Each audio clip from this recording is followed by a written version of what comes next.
WhatsApp'la dönür ürəyi. Bəlkə azıblar onu xəttə qalmış, Unudub almayıbdı evinə çörəyi. doldurub amma Wi-Fi açılmış. O gün arvadı yandırıb xörəyi. Bəs səbəbi nə olmuş?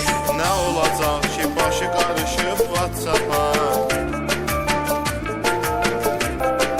Qohum qonşu ordadır, yazışırlar.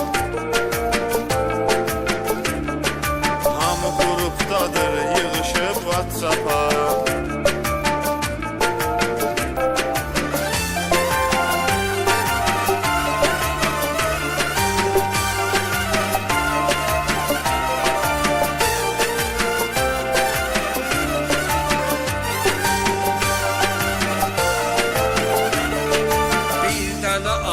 Vardı 5 nəfərdi. Aha deyəsən, bu tazə xəbərdir. Yoxmu bunların evdə qüssədərdi?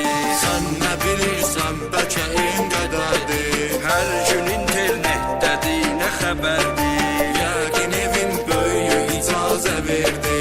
Verməsə girməzdi uşaq WhatsApp'a.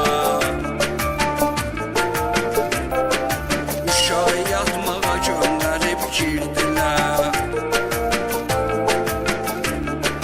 Qaynana baldız bacanaq WhatsApp'a.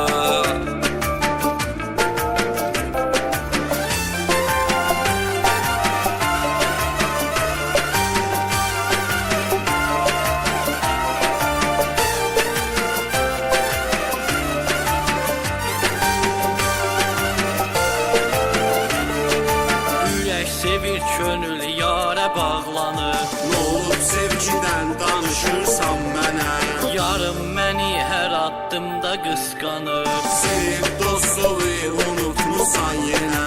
Sevincimdən dünya başıma fırlanır.